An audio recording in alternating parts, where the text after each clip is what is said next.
Kıbrıs'ın Sesi TV 2020 ekranlarından mutlu haftalar efendim. Bugün tarihi bir gün.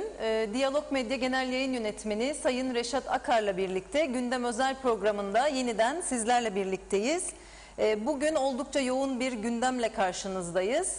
Tabii ki ağırlıklı olarak Türkiye Cumhuriyeti Cumhurbaşkanı Sayın Recep Tayyip Erdoğan'ın ülkemizi ziyaretini konuşacağız. Kendisi az önce canlı yayınımızdan da izlediğiniz gibi ülkemize geldi. Mecliste yapacağı konuşmasını merakla bekliyoruz. Onun haricinde ülkemizdeki temaslarına değineceğiz. Bugün gazetemizde de, Diyalog Gazetesi'nde de gündeme taşıdığımız üzere Sayın Erdoğan'ın ziyaretinde açıklaması beklenen konulardan bir tanesi de Kuzey Kıbrıs Türk Cumhuriyeti ile Azerbaycan arasındaki diplomatik ilişkiler. Buna da bugün programımız içerisinde değineceğiz. Ayrıca muhalefet partilerinin meclisteki bugünkü olağanüstü toplantıya katılmamasını da konuşacağız.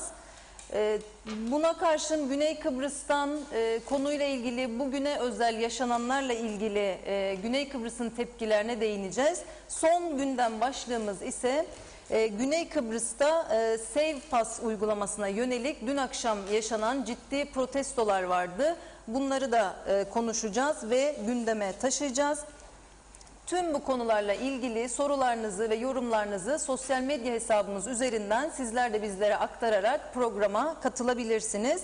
Hemen sözü Diyalog Medya Genel Yayın Yönetmenimiz Sayın Reşat Akar'a bırakmak istiyorum. Reşat Bey merhabalar. Merhabalar Nazan Hanım. Herkese hayırlı haftalar dileyelim. Evet, bugün Kıbrıs'ta önemli bir gün. 19 Temmuz 2021 ve tabii ki 20 Temmuz Barış Harekatı'nın hemen arifesi. Türkiye Cumhurbaşkanı Sayın Erdoğan'ın çok kalabalık bir heyetle birlikte ülkemize gelmesi tabii ki bu anlamlı günü daha da anlamlı hale getiriyor ve sadece bizler değil, elbette en fazla Güney Kıbrıs'taki komşularımız Rumlar ve Yunanistan, ama Avrupa Birliği, Birleşmiş Milletler, Amerika Birleşik Devletleri, bunu kabul etmeliyiz ki herkes bugün Sayın Erdoğan'ın vereceği müjdeye odaklanmış durumda. Acaba bu müjdeden haberdar değil miler? Mesela bir Amerika Birleşik Devletleri, İngiltere istihbaratı son derece kuvvetli. Yani Sayın Erdoğan bu ziyaret öncesinde ne yapacak, ne edecek? Direkt olarak onlara aktarmamış olsa bile yaptığı girişimler çerçevesinde bu duyulmamış mı, bu kadar mı gizli kalmış?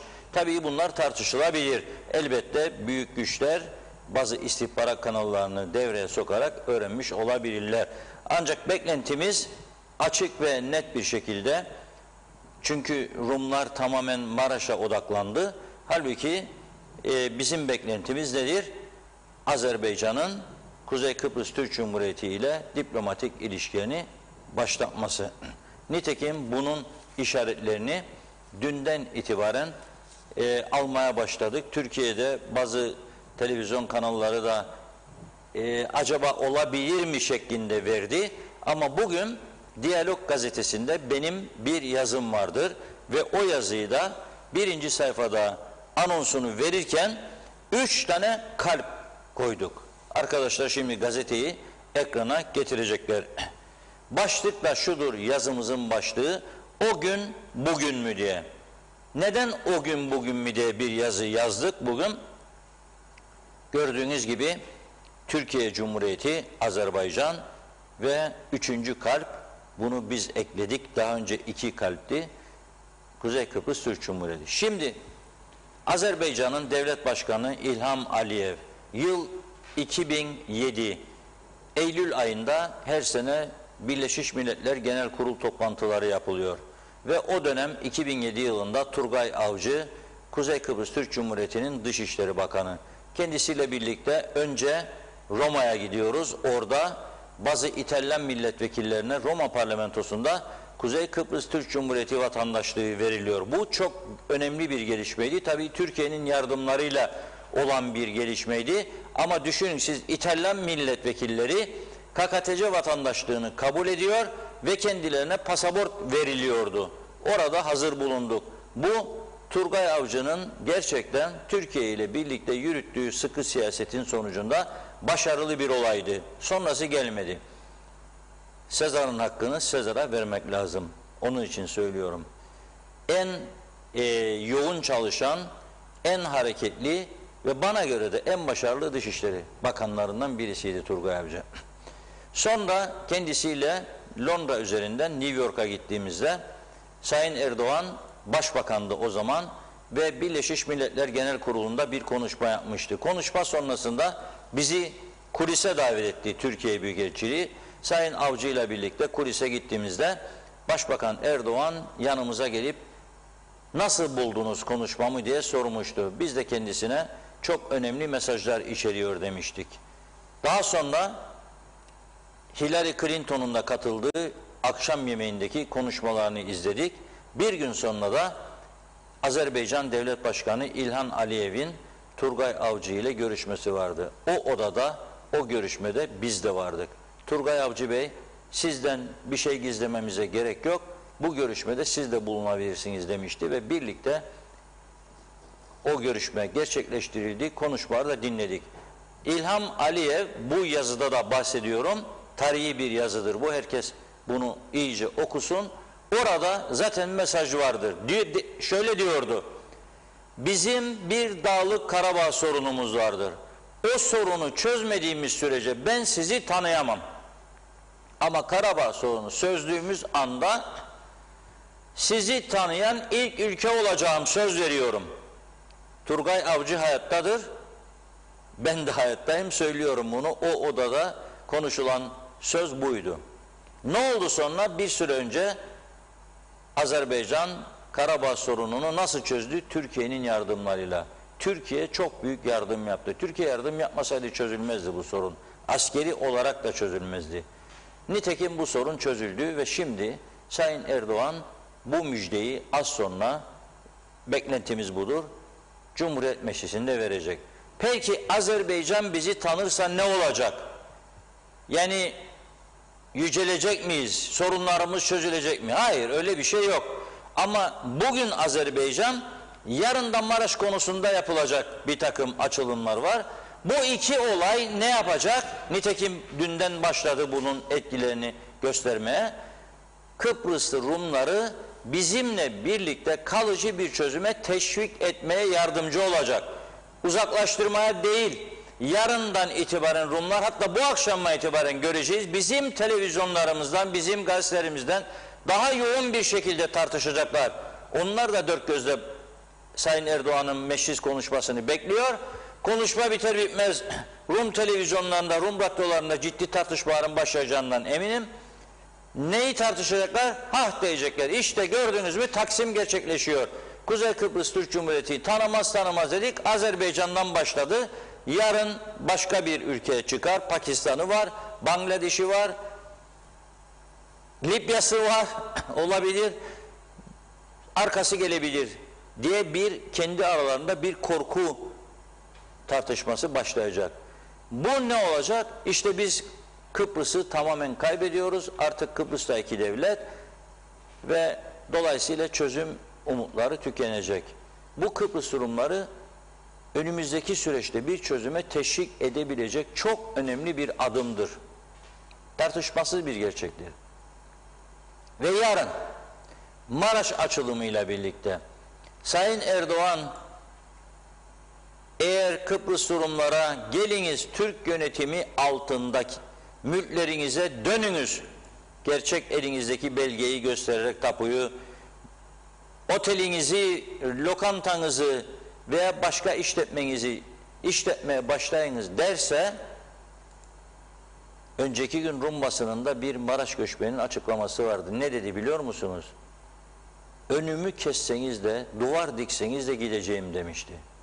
Röportaj yaptı. Ölmeden ben yerime gideceğim. Çünkü sizin çözüm yapacağınız yoktur. Ve dün Güney Kıbrıs'ta Seypas meselesi yüzünden çok ciddi bir eylem oldu. Bizim gibi öyle toplanalım da gidelim de vay da bilmem ne de falan federasyon eylemi, o bu da 30 kişi, 40 kişi, 50 kişi, yok öyle bir şey. Binlerce insan katıldı. Bakınız bu kalksın ekrandan. O eylemle ilgili görüntüler var, video görüntüsü var. Ve bu eylemde sadece 2 tane pankart benim gözüme çarptı. Dün akşam bizzat izledim. Cyprus Medya diye canlı yayın yapan bir internet televizyonu var güneyde. Orada izledim. Sonra Cyprus Mail'in web sayfasında izledim. Orada ellerinde 2 tane sadece İngilizce olan pankart, diğerleri Yunancaydı. Orada da Anastasiadis'e hem böldün Kıbrıs'ı diyor, hem de şimdi özgürlüklerimizle oynuyorsun.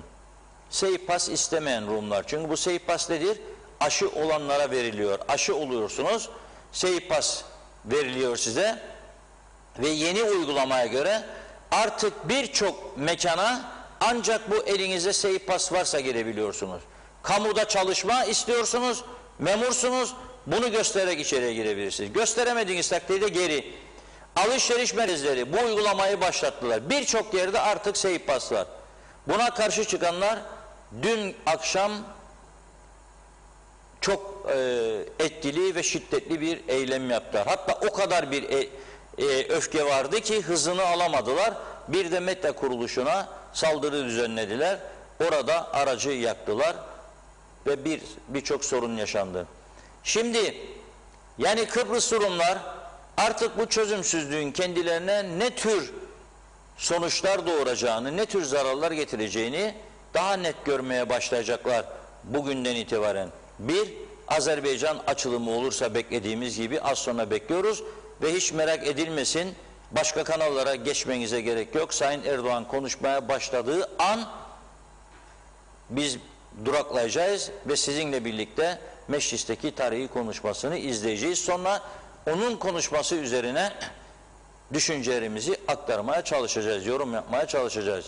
Ama tekrar ediyorum, bir, Azerbaycan açılımı, 2, Maraş açılımı bana göre Türkiye'nin Birleşmiş Milletler ve Avrupa Birliği'nin bazı üye güçlü devletleriyle de önceden görüşülüp tartışılmış bir konu olacağı inancındayım. Yani biz federal çözüm dediniz, kabul ettik. Bir adım önde siyaseti güttük. 2004 anlam planı referanduma evet dedik ve Kıbrıs'ı Türklerin evet demesini sağladık. Fakat Kıbrıs Rumlar hayır dedi. 2004'ün üzerinden 17 yıl daha geçti. Biz kaç yıl daha bekleyeceğiz Kıbrıs Rumların gönlü olsun? Yanaşmıyorlar. Kıbrıs'ı Türklere siyasi eşitlik hakkı vermiyorlar. Ve nitekim Birleşmiş Milletler Genel Sekreteri Guterres, barış gücünün görev süresinin 6 ay daha uzatılmasıyla ilgili hazırladığı taslak raporu geçen hafta üye ülkelere dağıttığında ne dedi? Kıbrıslı Türklerin ve Kıbrıs Rumların doğuştan eşit hakları vardır. İlk defa bir Birleşmiş Milletler Genel Sekreteri bizim Kıbrıslı Rumlar kadar bu ülkede eşit hak sahibi olduğumuzu o raporda vurguladı. Beğenmediler, beğenmesinler. Ama bu bir gerçektir ve bunu kabul etmek zorunda kalacaklar. Ve Rum siyaseti de göreceğiz önümüzdeki günlerde şekillenmek zorunda kalacak. Çünkü sadece olumsuzluklar üzerine, sadece bizi Kıbrıslı Türkleri azınlık olarak görme siyasetiyle bu sorunun çözülemeyeceğini, Türkiye'nin buna izin vermeyeceğini daha net görmeye başlayacaklar. 47 yıl bekledik, Maraş kapalı kaldı, fare yuvası oldu. Şimdi biz çözüm olsaydı 2004 yılında evet deseydiler, Maraş onlarındı ve aradan 17 sene geçti. Maraş'taki oteller çalışır olacaktı. Oralar bugün turistlerle dolup taşacaktı. Milyarlarca dolar akacaktı Kıbrıs'a. İki toplum da bundan yararlanacaktı. Ama önünü kestiler. Milliyetçilik, faşizm, ırkçılık gözlerini döndürdüğü için ekonomik yön düşünmediler. Ne oldu ondan sonra? O anlam planına hayır dedikten sonra Kuzey Kıbrıs'ta emlak patlaması oldu. Bu bizimkiler de nasıl olsa bu iş olmuyor. Ve Allah Allah Rum mülklerinde patlama oldu. Satışları, inşaatlar falan. Onlardan oldu. 6-7 sene önce ağır bir ekonomik kriz geçirdiler. Dolayısıyla ekonomik durumları kötü. Ve bir video gönderdi bir arkadaşım az önce, bilir misiniz? Güney'e gidip dönen arkadaşım, Adnan arkadaşım sağ olsun arabasından çekti, bana bu videoyu gönderdi. Ben ona dedim ki bugün 19 Temmuz 20 Temmuz çok tehlikeli, sakın gitme Rum tarafına dedim. O dedi bir deneyim dedi, bugün gitti. Bir baktı, dönerken gördüğünüz gibi konvoy var. Hep Rum aracı. Kuzeye geliyorlar. Niçin? Akaryakıt almak için. Neden bizden akaryakıt alıyorlar? Para. Param mı, param mı, param mı derler. Eşi param mı, esi adam mı? Bunu da yıllarca babamdan öğrendiğim, çocukluğumdan beri bir sözdür. Rumlar öyle dermiş. Eşi param mı, esi adam mı? Param varsa adamsın. En eşi param mı, hasiktir maskara mı derlermiş Rumlar. Yani paran yoksa git. Paran varsa adamsın. Tabii bu lafın gelişi, Rumlar söylermiş. Şimdi akaryakıt bizde yarı yarıya daha ucuz. Hele bugün Türkiye tatilde diye Merkez Bankası dolar şahlandı, yükseliyor. Euro şahlandı, yükseliyor. Baskı yok çünkü bugün Merkez Bankası'ndan. Euro yükseliyor. Daha da cazip hale geldi. Geliyorlar bizden akaryakıt. 19 Temmuz normalde yapmazlardı bunu.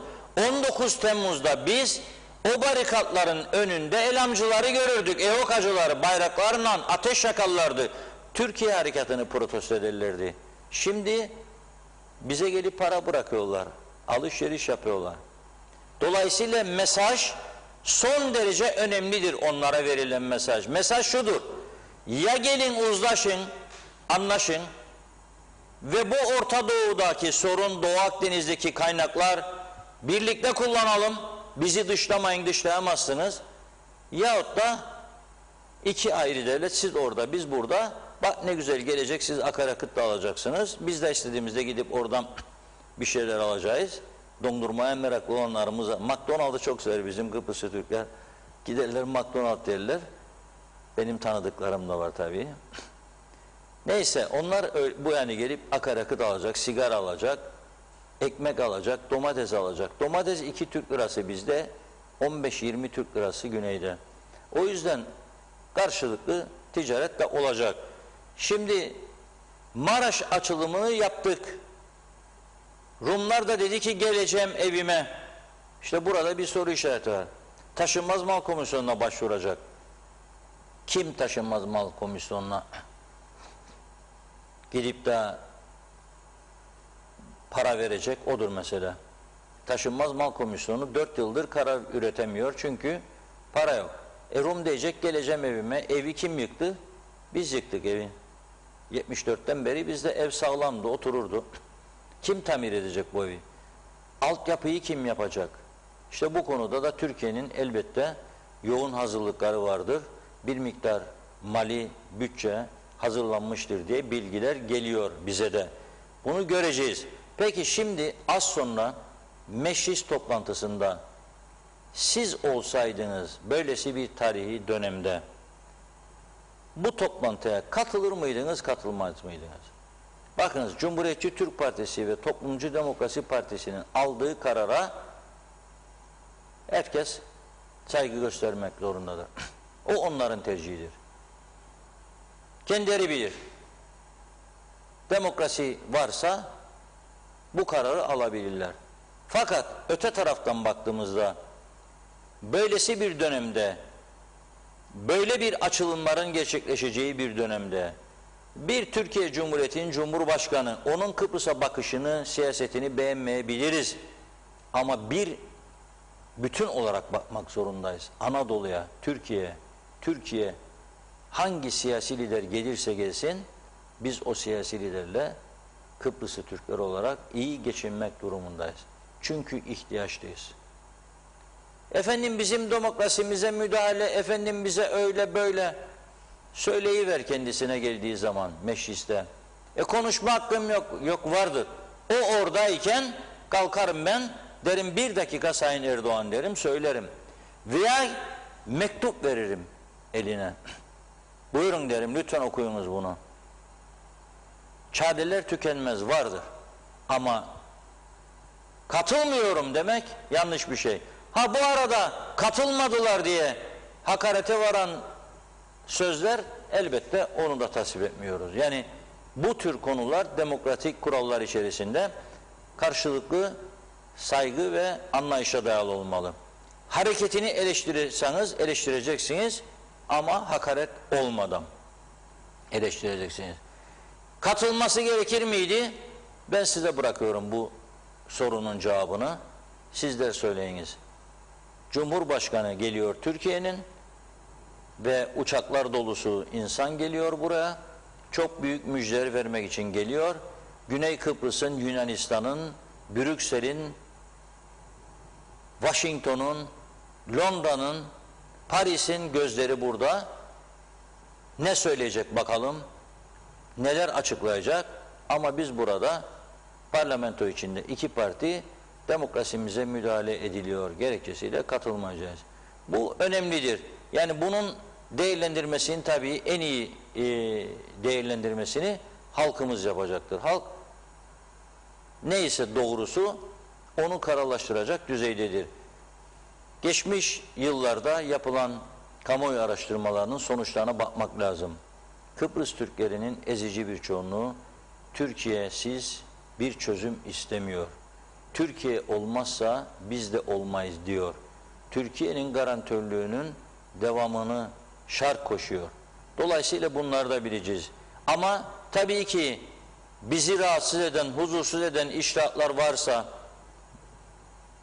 ki daha önce de söyledim, bizim de oldu yani.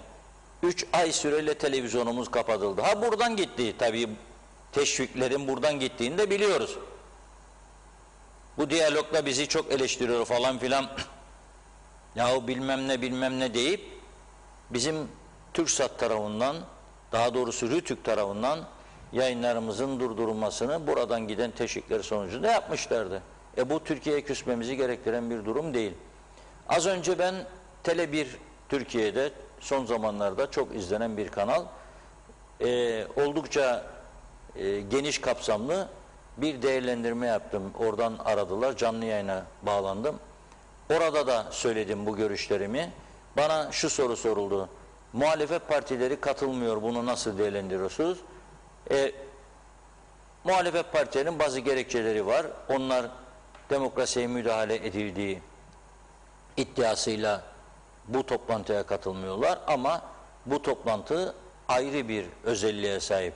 Yani Cumhurbaşkanı geliyor, diyor ki aldığımız bir kararı orada bir müjdeyi açıklayacağım diyor. Müjde de bekliyoruz tabii ki ama çok büyük bir olasılıkla daha önce Azerbaycan ve Türkiye şöyle derdi: iki devlet, tek millet. Şimdi slogan değişiyor. Biraz sonra göreceğiz. İnşallah yanılmam.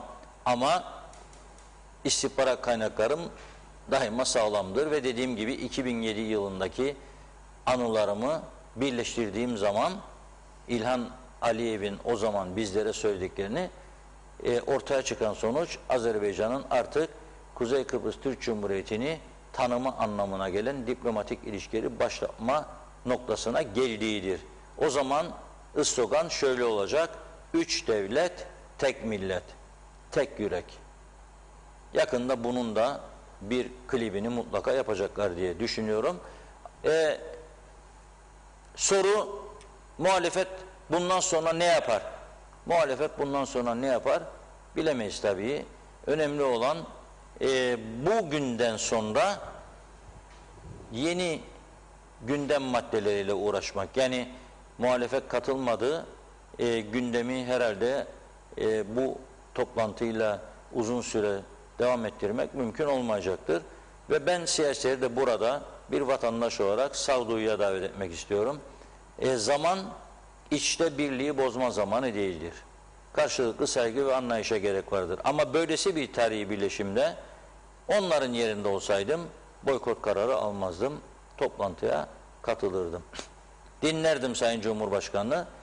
Bazı çekincelerim varsa, bazı düşüncelerimi aktarmam gerekiyorsa, bazı rahatsızlıklarım olmuşsa geçmiş günlerden geri kalan, onları da kendisine aktarırdım.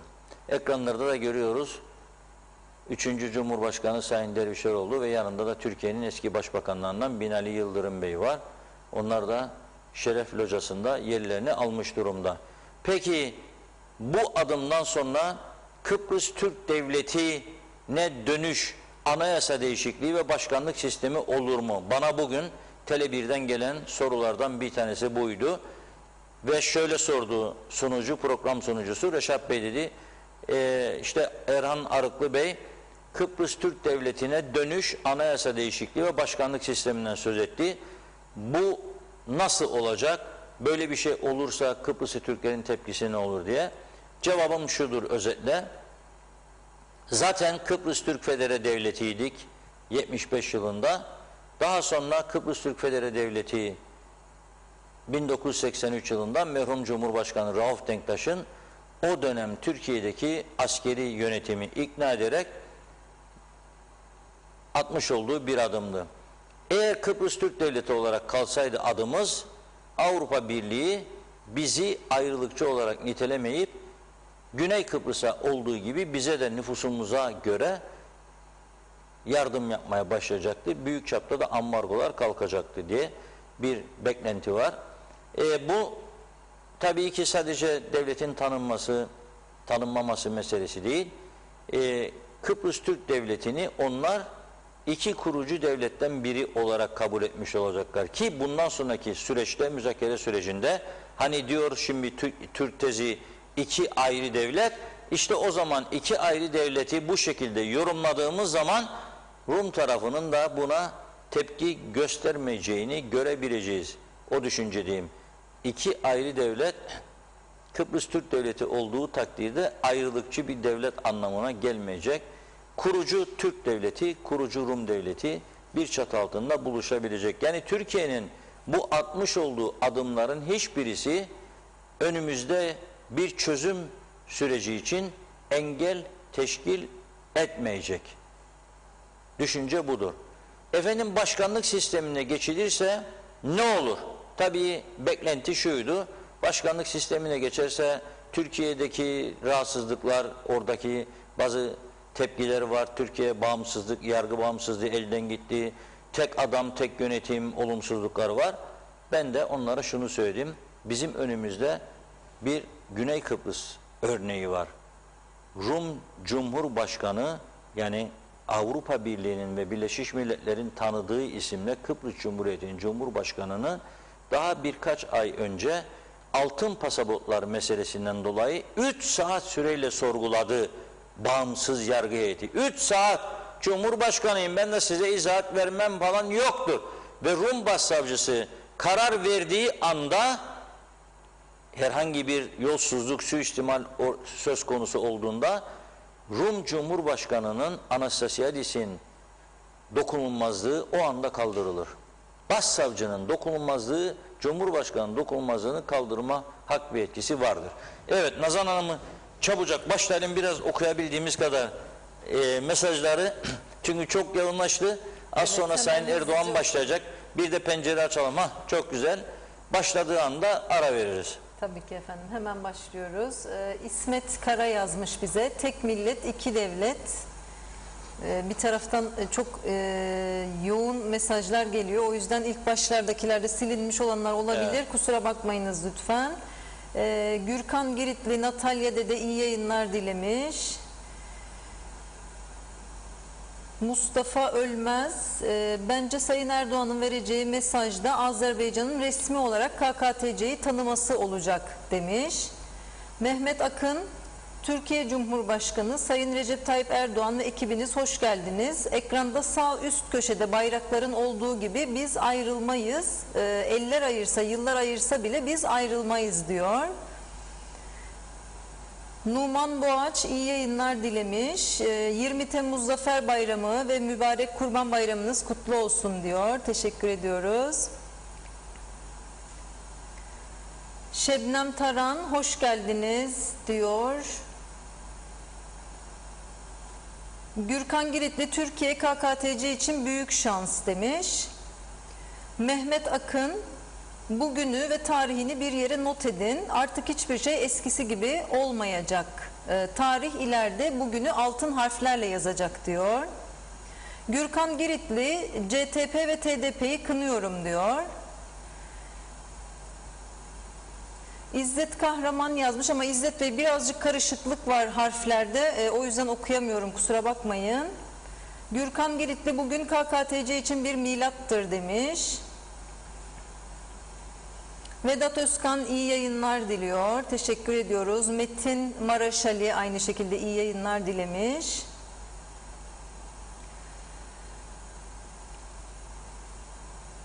Ramazan Reçber, Reşat Bey iyi yayınlar.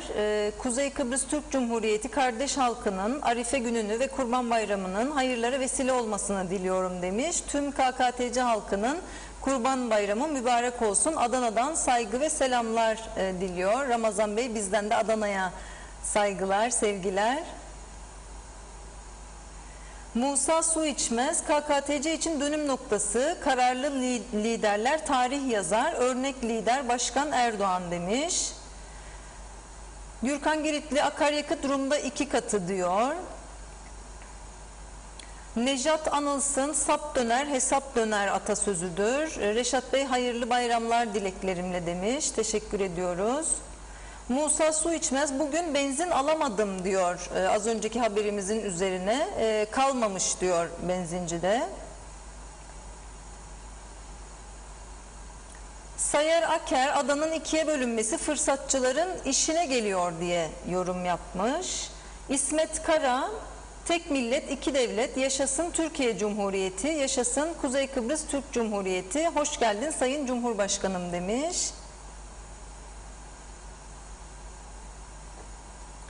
İsmail Kerçin iyi yayınlar, hoş geldiniz Sayın Cumhurbaşkanımız Recep Tayyip Erdoğan, çifte bayramımız kutlu olsun diyor.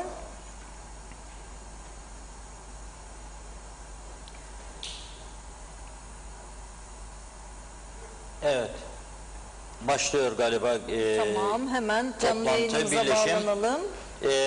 Sayın Erdoğan'ın konuşmasını izlemek üzere hep birlikte sizinle bağlanıyoruz, birlikte izliyoruz. Biz buradayız, ayrılmıyoruz, siz de ayrılmıyorsunuz. Konuşmayı dinliyoruz, sonra o konuşmanın üzerine konuşacağız. Olgun Amcaoğlu, Hüseyin Angoremli, Erhan Arıklı, Tolga Atakan, Fikri Ataoğlu, Sunat Atun, Ayşegül Baybars, Özdemir Berova, Hasan Büyükoğlu, Resmiye Can Altay, Armağan Candan, Erek Çağatay, Koral Çağman, Aytaç Çalıda, Burada Sayın. Nazım Çavuşoğlu, Zeki Çeler, Serdar Denktaş, Doğuş Derya, Tufan Erhurman, Kutlu Evren, Mesut Genç, Menteş Gündüz, Biray Hamzaoğulları, Oğuzhan Asiboğlu burada, Sıla Usar İncirli, Gülşah Şanver Manavoğlu, Özdin Nami, Dursun Oğuz, Fazilet Özdenefe, Kudret Özersay, Hüseyin Özgürgün, Yasemi Öztürk, Cemal Gürsel Özyiğit, Ali Pilli,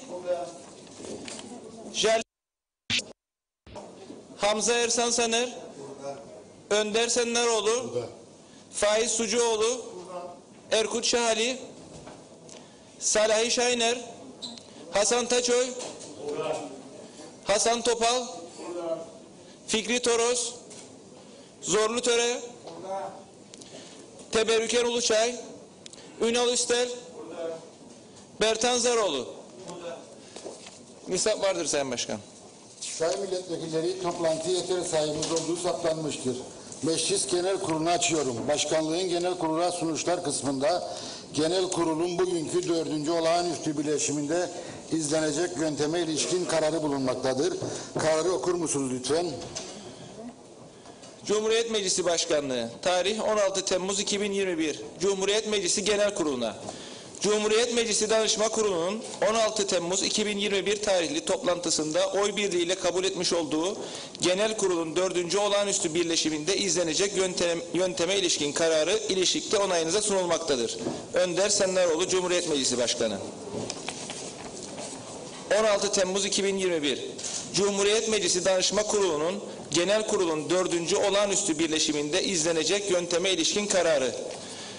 Cumhuriyet Meclisi Danışma Kurulu iç tüzüğün 56. maddesi uyarınca Cumhuriyet Meclisi'nin 4. Olağanüstü Birleşimindeki görüşmelere ilişkin olarak 20 Temmuz 1974 Barış Harekatı'nın 47. yıl dönümü münasebetiyle Türkiye Cumhuriyeti Cumhurbaşkanı Sayın Recep Tayyip Erdoğan'ın genel kurula hitap etmesine karar verir.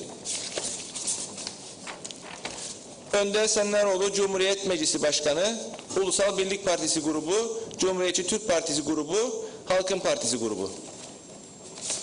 Sayın milletvekilleri, kararı oylarınıza sunuyorum. Kabul edenler, kabul etmeyenler çekimser, oy birliğiyle kabul edilmiştir.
Sayın Cumhurbaşkanlarım, sayın milletvekilleri, değerli konuklar. Bugünkü olağanüstü birleşimimizin gündemi Türkiye Cumhuriyeti Cumhurbaşkanı Sayın Recep Tayyip Erdoğan'ın Cumhuriyet Meclisi'ne hitaben yapacakları konuşmadır. Türkiye Cumhuriyeti Cumhurbaşkanı Sayın Recep Tayyip Erdoğan ile birlikte Kuzey Kıbrıs Türk Cumhuriyeti Cumhurbaşkanı Sayın Ersin Tatar ve Cumhurbaşkanlarımızın muhterem eşleri genel kurula teşrif etmişlerdir. Zat halilerine huzurlarınıza hoş geldiniz diyorum.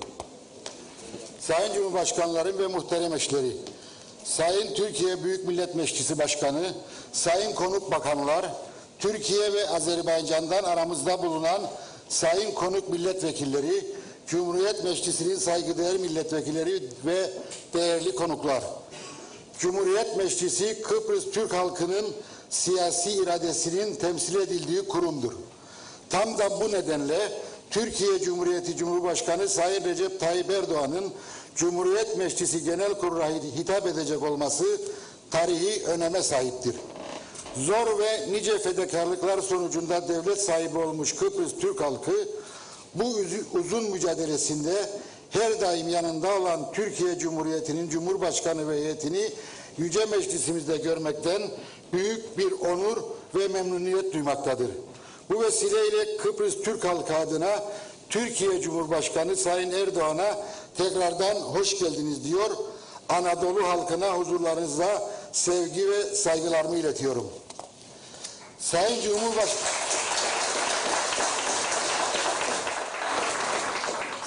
Cumhurbaşkanı'nın buradaki varlığı güçlü Türkiye'nin yanında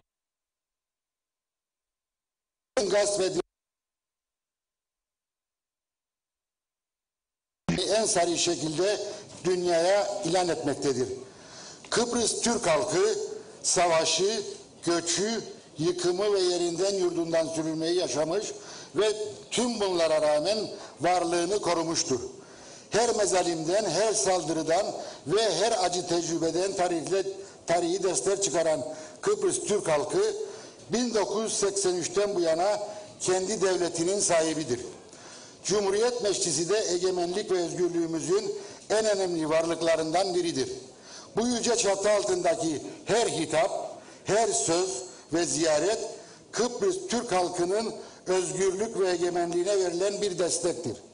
Sayın Cumhurbaşkanım, gerek Rum yönetimi, gerekse Avrupa Birliği ve yabancı ülkelerin protesto ve şikayetlerine aldırış etmeden Kıbrıs Türk halkına özgürlük ve güvenlik bağışlayan 20 Temmuz 1974 Mutlu Barış Harekatı'nın bu kutlu yıl dönümünde burada olmanız, heyetinizle Cumhuriyet Meclisi'ni onurlandırmanız bizlere güven vermektedir. Bu duygu ve düşüncelerle Kıbrıs Türk halkını temsil eden Cumhuriyet Meclisi Genel Kurulu'na ve Kıbrıs Türk halkına hitabınız için zat halinizi kürsüye davet ediyorum.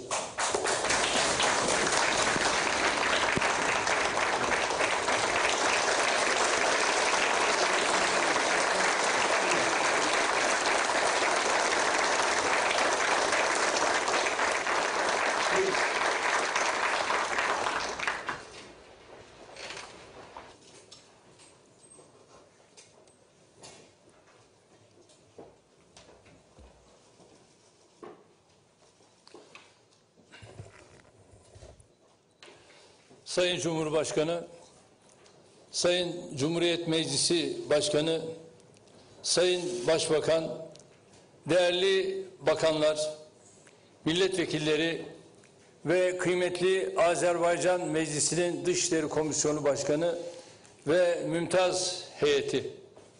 Sizleri Türkiye'deki kardeşleriniz adına en kalbi duygularımla, hasretle, muhabbetle selamlıyorum.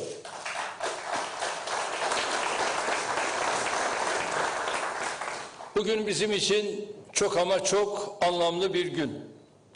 Kıbrıs Barış Harekatı'nın 47. yıl dönümünde Kuzey Kıbrıs Türk Cumhuriyeti'nde bulunmanın, Kıbrıs Türk halkının milli iradesinin temsilcisi Cumhuriyet Meclisi'nin çatısı altında sizlerle bir araya gelmenin bahtiyarlığı içindeyim. Bizlere bu imkanı sağlayan Sayın Meclis Başkanı'nın şahsında Cumhuriyet Meclisi'nin değerli üyelerine teşekkür ediyorum. Bugün burada sadece ortak bir heyecanı, milletimizin ortak bir gururunu paylaşmıyoruz. Bugün aynı zamanda Türkiye ile Kuzey Kıbrıs Türk Cumhuriyeti arasındaki gücünü şehitlerimizin mübarek kanlarından alan ebedi ve ezeli kardeşliğimizi tüm dünyaya isteseler de istemeseler de bir kez daha ilan ediyoruz. İnşallah bugün ve yarın gerçekleştireceğimiz programlarla hem Kıbrıs Türk halkının bayram sevincine ortak olacak, hem Barış ve Özgürlük Bayramı'nın 47. yıl dönümü gururunu birlikte yaşayacak, hem de Kuzey Kıbrıs Türk Cumhuriyeti'ne kazandırılan eserlerin toplu açılışını yapacağız. Yine bu ziyaret vesilesiyle ülkelerimiz için son derece önemli bazı müjdelerimizi kamuoyu ve dünya ile paylaşma fırsatı bulacağız. Bu eser yatırım ve müjdelerin şimdiden Kuzey Kıbrıs'ımıza, tüm Kuzey Kıbrıslı kardeşlerime özellikle hayırlı olmasını diliyorum.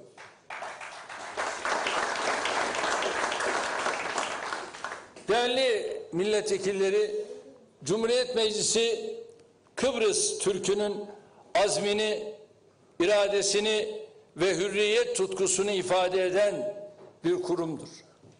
Bu meclis şimdiye kadar sergilediği dayanışmayla Kıbrıs Türk halkına cesaret vermiş, umut aşılamıştır. Kıbrıs Türk'ü karşılaştığı onca zorluğa rağmen Türkiye'nin güçlü desteği, meclis üyelerinin de gayretiyle haklı davasına inancını asla kaybetmemiştir. Cumhuriyet Meclisi Kıbrıs Türk halkının hak ve özgürlük mücadelesinin sözcülüğünü üstlenerek Kıbrıs davasına güç katmıştır.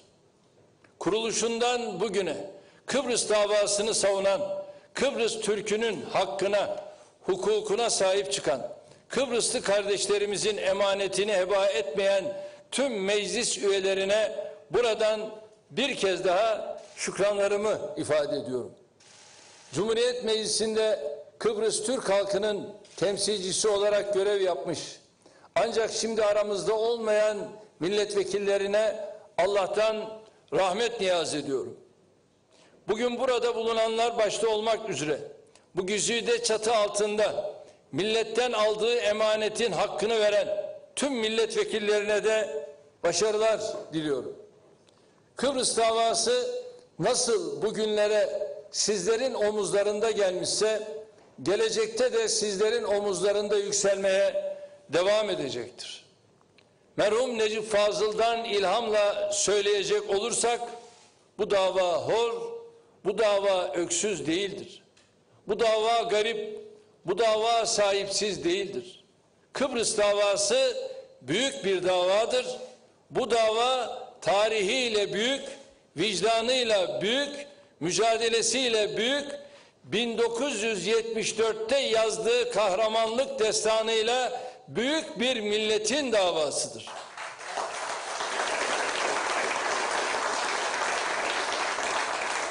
Kıbrıs davasının sahibi yavru vatan ile ana vatanı ile büyük Türk milletinin tamamıdır.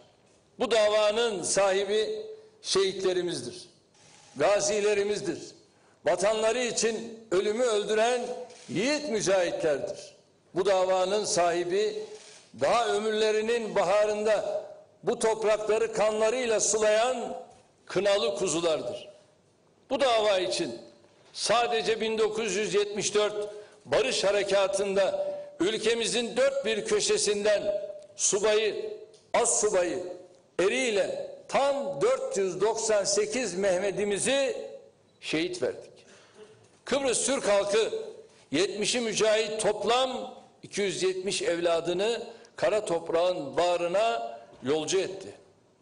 Bu mücadelede kimi sivil, kimi asker, kimi çocuk, kadın, genç, ihtiyar tam 1672 Kıbrıs Türk'ü kardeşimiz bizden kopartıldı.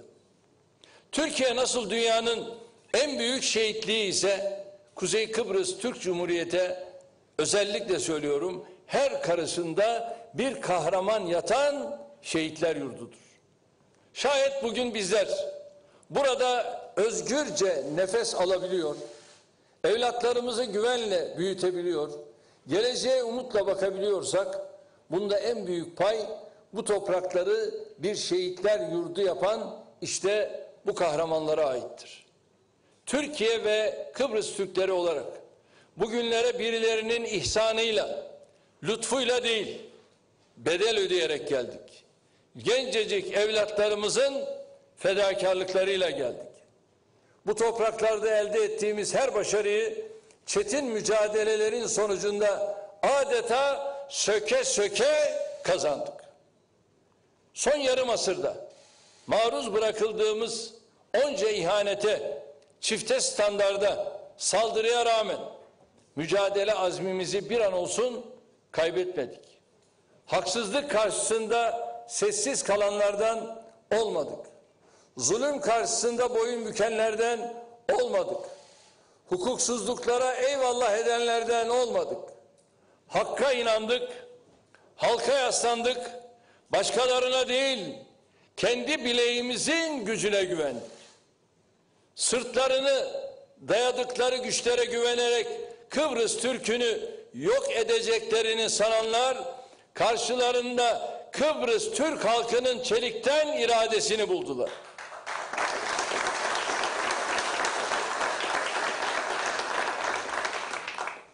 Kıbrıslı kardeşlerimizi kolay bir lokma olarak görenler, Mehmetçiğin ve mücahitlerimizin destansı mücadeleleri karşısında hezimete uğradılar. Bir kez daha 1974 yılında adaya huzur ve barış getiren Mehmetçiklerimizi ve mücahitlerimizi rahmetle, saygıyla, minnetle yad ediyorum.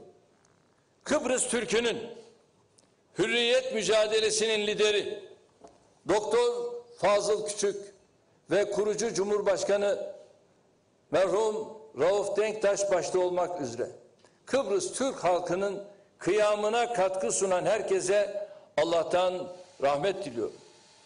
Bugüne kadar nasıl onların uğruna ömürlerini ve canlarını adadıkları kutlu değerlere sahip çıkmışsak, inşallah bundan sonra da emanetlerini namusumuz bilip koruyacak, yücelteceğiz.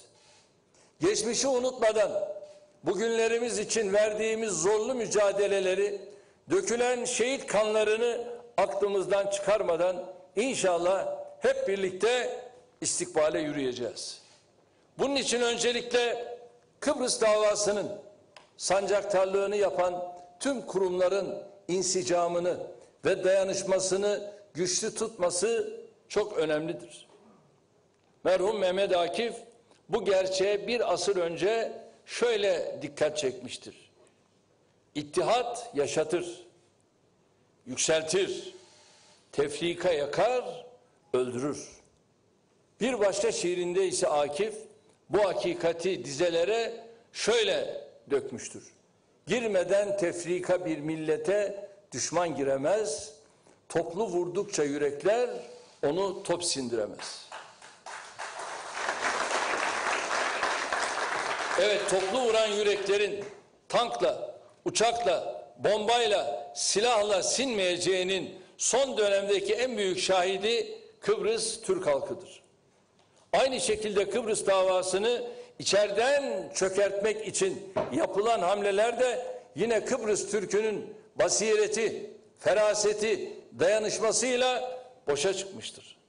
Başarımızın anahtarı dün olduğu gibi bugün de vahdettir, muhabbettir, saflarımızı daha da sıklaştırmaktır.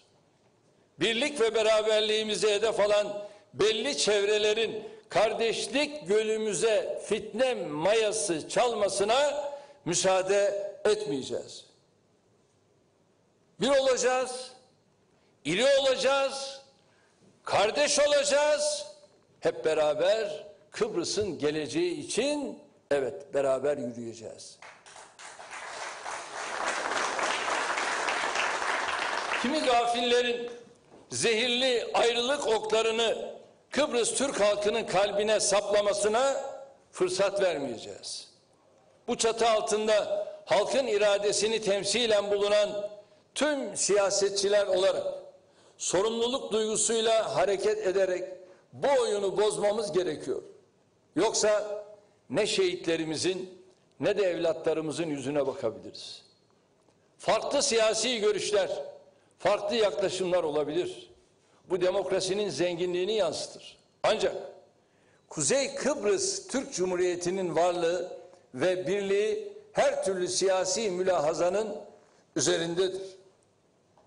Cumhuriyet Meclisi'nin bu anlayış temelinde hızlı ve etkili bir yasama faaliyetiyle ekonomiyi canlandırmaya, mali yapıyı güçlendirmeye ve hayata geçirilmesi gereken reformları bir an önce sonuçlandırmaya yönelik adımları kararlılıkla atacağına doğrusu ben inanıyorum. Yaptığınız her çalışmada yanınızda olacağımızdan hiç şüpheniz olmasın. Her ne kadar bizlerin burada sergilediği birlik, beraberlik, kardeşlik iklimi Amerika'da birilerinin rahatsız etmiş olsa da kararlılıkla yürüyeceğiz.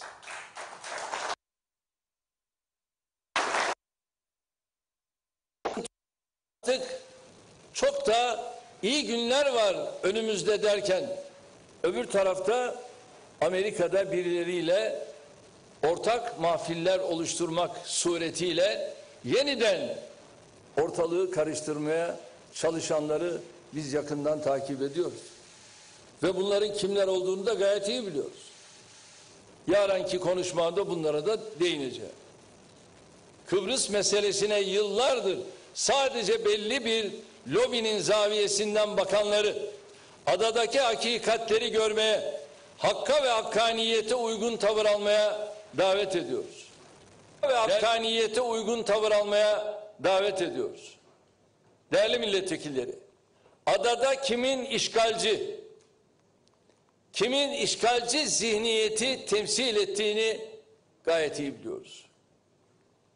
EOKA terör örgütü eliyle komşusu Türklerin ırzına, canına, malına kastetmekten çekinmeyen Rumlar, Kıbrıs Türklerini hiçbir zaman eşit ortakları olarak görmemiştir. Rumların zulmü karşısında anavatan ve garantör Türkiye, Kıbrıs Türk'ünü yalnız bırakmamıştır. 47 yıl önce bugün kahraman Türk Silahlı Kuvvetleri tarafından gerçekleştirilen barış harekatı Kıbrıs Türk'ünün varlığını ve güvenliğini teminat altına almıştır. Bu harekat Kıbrıs'taki kardeşlerimizin yalnız olmadığını, tarih sahnesinden silinemeyeceğini, meşru haklarından vazgeçmeyeceğini tüm dünyaya ilan etmiştir. Girne kıyılarında yakılan meşale o günden itibaren Kıbrıs Türk halkının yolunu aydınlatmış, yarınlara huzuru kalple bakmasını sağlamıştır. Türkiye Cumhuriyeti olarak bu tarihten beri Kıbrıs, özellikle Kuzey Kıbrıs Türk Cumhuriyeti ile işbirliği içinde çözüm eksenli bir siyaset yürütüyoruz. Peki karşımızdakiler böyle bir şey düşünüyor mu? Veya böyle bir adım atıyor mu? Böyle bir ifade onlardan sadır oluyor mu? Türk tarafının tüm iyi niyetli ve yapıcı gayretlerine rağmen 50 yılı aşkın süredir devam eden müzakereler Rum tarafının iktidarı ve refahı adanın eşit sahipleri Kıbrıs Türkleri ile paylaşmayı reddetmesi nedeniyle bir sonuca ulaşamadı. Bu müzakerelerde konuşulmadık, hiçbir konu kalmadı. Rum tarafının kendisini adanın tek sahibi, Kıbrıs Türklerini ise azınlık olarak görmeye devam eden boş hayalleri çözümsüzlüğü getirdi. 1963'te Kıbrıs Cumhuriyeti'ni yıkan, 2004'te Annan planını reddeden, 2017'de Crans-Montana'da masadan kalkan zihniyet hiç değişmedi. Aynı zihniyet. Tarih ve bu süreçte acı şekilde edindiğimiz tecrübeler Rum tarafının ortaklık devleti kurmak gibi bir niyetinin olmadığını açık ve net biçimde herkese öğretmiştir. Burgenstock'ta biz kimin ne olduğunu gördük. Ve orada Annan planının uygulanma adımları atıldığı zaman işte Verheugen Avrupa Birliği adına oradaydı. O da orada olmasına rağmen orada yaptığımız görüşmelerde Avrupa Birliği yine dürüst davranmadı, yine doğru hareket etmedi ve verilen söze rağmen Güney Kıbrıs'ta yapılan referandumda ne çıktığını biliyorsunuz. Kuzeyde ne çıktığını da biliyorsunuz. Kuzey sözünde durdu. Öyle bir sözünde durdu ki referandumda onlar %65'te Kuzey evet dedi. Onlar tam aksine hayır dedi. Türk sözünde durur. Ama Rum sözünde durmaz. O zaman da durmadı. Ve Annan onlarla bu mücadeleyi de sürdüremedi. Bu zihniyet şimdi de aslında özünde kendilerinin de kabul etmediği Birleşmiş Milletler parametrelerinin ardına saklanmaktadır. Yıllardır reddettikleri federasyon modelini savunuyor, görüntüsü vermeye çalışarak samimiyetsiz tutumlarını sürdürüyorlar.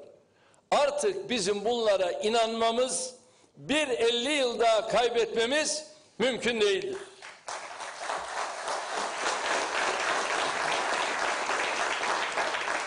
Adil, kalıcı, sürdürülebilir bir çözüm ancak ve ancak adanın gerçeklerini esas alan bir yaklaşımla mümkün olabilir. Adada iki ayrı devlet, iki ayrı halk vardır. Uluslararası toplumda bu gerçeği er ya da geç kabul edecektir. Bu anlayışla öncelikle Kıbrıs Türk halkının egemen eşitliğinin ve eşit uluslararası statüsünün tescil edilmesine, ardından da adadaki iki devletin çözüm müzakerelerini yürütmesine yönelik Cumhurbaşkanı Sayın Ersin Tatar tarafından Cenevre'de sunulan öneriye desteğimiz tamdır. Taviz vermeyiz, veremeyiz.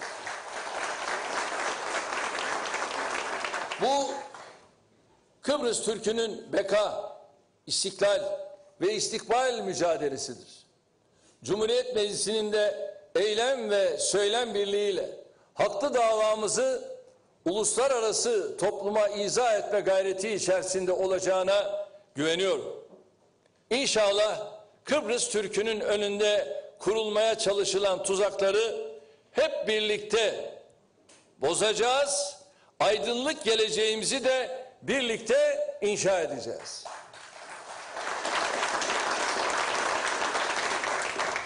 Sayın milletvekilleri, Rum tarafı Doğu Akdeniz'de de Kıbrıs Türk halkının müktesep haklarını yok sayma çabasını ısrarla sürdürüyor. Hidrokarbon kaynaklarının idaresi ve hakkaniyetli paylaşımı konusunda Kuzey Kıbrıs Türk Cumhuriyeti'nin tüm önerilerini ellerinin tersiyle itiyorlar.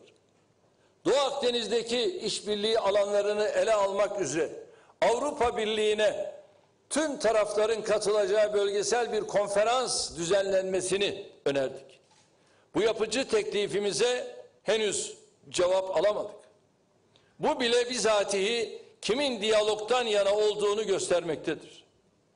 Doğu Akdeniz'de kendi hak ve çıkarlarımızı koruduğumuz gibi Kıbrıs Türk halkının müktesep haklarını da korumaya devam edeceğiz. Şunu bir kez daha bu kürsüden tüm dünyaya ilan etmek istiyorum. Bizim kimsenin toprağında hakkında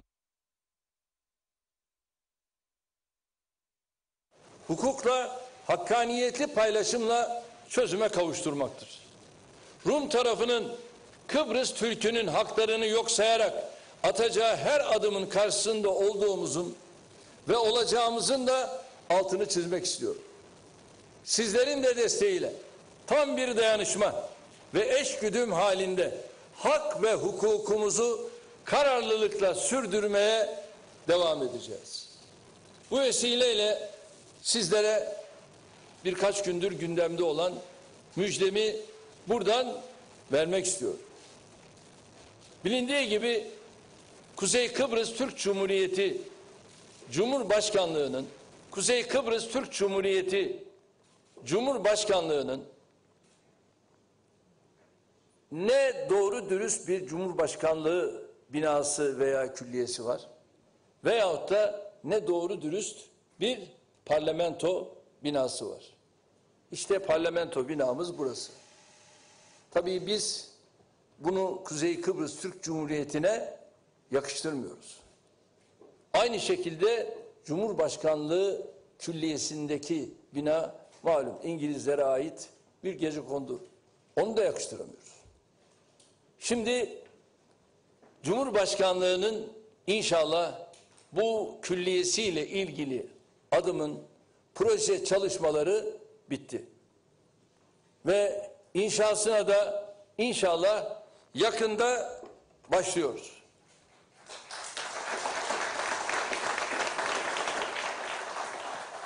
Nerede başlıyoruz? Belki onu merak ediyorsunuzdur.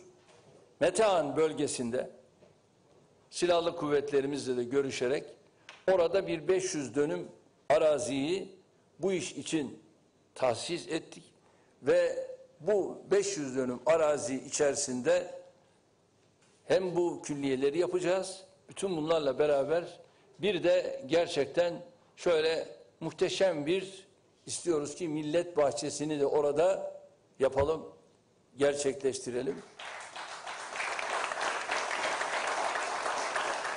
Tabii bunu söylerken özellikle gönlümden, yüreğimden de şu geçiyor.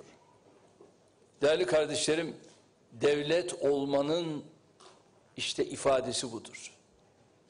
Bunu inşallah bu projeyi hayata geçirmek suretiyle nasıl bir Kuzey Kıbrıs Türklerine ait bir devlet varmış, bunu birilerinin görmesi lazım. Sağ olsun mimarımız güzel bir çalışmayla projeyi ortaya çıkardı. 3 ayrı proje hayata geçirdi. Projeyi bizzat ben de takip ettim. Ve bu projeyle beraber ardından hemen işin statiklerine ve inşaatına gireceğiz. Çünkü fazla zamanımız yok. Bir an önce şuralardan kurtulalım diyor. Aynı şekilde Cumhurbaşkanlığı makamının olduğu yerden de kurtulalım diyorum. Ve her şeyle şöyle muhteşem, ihtişamlı bir parlamento binamız olsun. Parlamento binasında milletvekillerimizin kendilerine özgü malum çalışma mekanları olsun. Ve bütün bunlarla beraber konferans salonu vesaire, bütün bunlarla şöyle hakikaten dünyaya bu noktada kendisini görkemli bir şekilde gösterdiği bir külliyeye kavuşalım.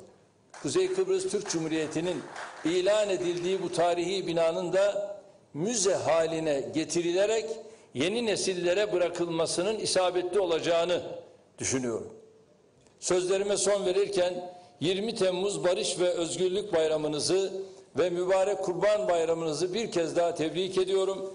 Milli davamız uğruna canlarını veren aziz şehitlerimizi tekrar rahmet ve minnetle, gazilerimizi şükran ve saygıyla yad ediyorum. Hepinizi saygıyla, muhabbetle selamlıyorum. Kalın sağlıcakla.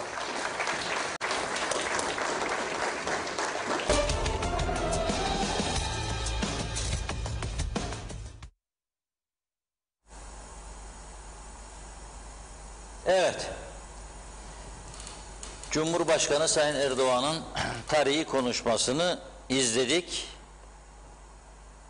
Önemli vurgular yaptı ama beklediğimiz müjdeyi de bulmadık, onu söyleyeyim. Belki yarına saklamıştır onu. Bugün 2 müjdeden bahsetti. Birinci Cumhurbaşkanlığı Sarayı, ikincisi de yeni parlamento binası ki ikisi de bizim daha önce vatandaşlarla birlikte gerekli görmediğimizi söylediğimiz projelerdi. Şu anda Kıbrıs Türk'ünün, Kuzey Kıbrıs'ın acil ihtiyaçları: 1. Hastane, 2. Doktor, 3. Okul, 4. Yol, 5. Harabeye dönen tarihi eserlerin onarımı, bakımı, 6. iyi çalışan bir kamu yönetimi.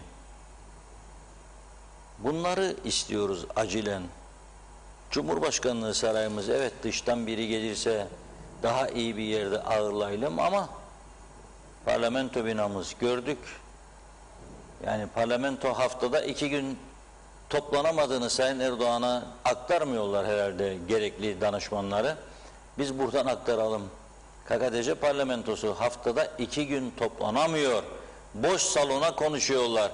Şu anki parlamento binası bile bizim mevcut siyasi durumumuza fazla gelir düşüncesindeyiz. Erdoğan bunu önerdi. Türkiye yapacak, sağ olsun, var olsun, ama bu kaynakları keşke başka yere harcamış olsalardı demek istiyorum.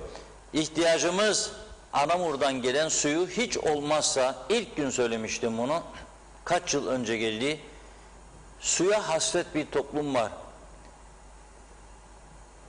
Evet, Kozanköy'e gitmiştik halk meclisi toplantısına.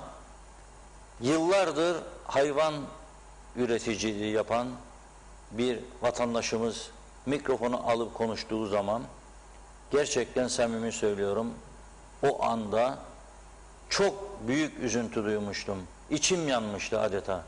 Hayvanlarına içirecek su bulamadığını, o suyun henüz köylerine ulaşamadığını, ulaşsa da o paraya o suyu satın alıp hayvanlara içiremeyeceğini söylüyordu. Kaliteli süt, kaliteli et ancak kaliteli suyla beslenen hayvanlarda mümkündür. Ve o gün kendi kendime demiştim ki ya ne olur bu kadar büyük 85 milyonluk Türkiye'den biri isteseydi 6 ay olsun yüzme havuzu, villaları dışarı out, onları istemiyorum. Ama diğer bütün halka 6 ay olsun bedava su veriyorum. İçin, ferahlayın, kullanın. Hayvanlarınız canlansın, bahçenizdeki çiçekler canlansın, çocuklarınız temiz sularla yıkansın. Olmadı. Tam tersi buradakiler 2 lira 30 kuruşa aldıkları suyu birçok belediye bize 8 liradan fatura etmeye başladı. Suya kavuştuk, hala susuzluk çekiyoruz. Kimi bölge sular nöbetleşe aktığı için susuzluk çekiyor. Kimi bölge insanı parası olmadığı için kısıtlı su kullanıyor. Doyamadık suya. Parlamento binası, Cumhurbaşkanlığı Sarayı Külliyesi tabii ki onların bileceği iş ama şu anda Kuzey Kıbrıs'ın ihtiyacı bunlar değil. Parasız evine ekmek götüremeyen çok sayıda insanımız var. Yollarımız berbat, tehlike arz ediyor.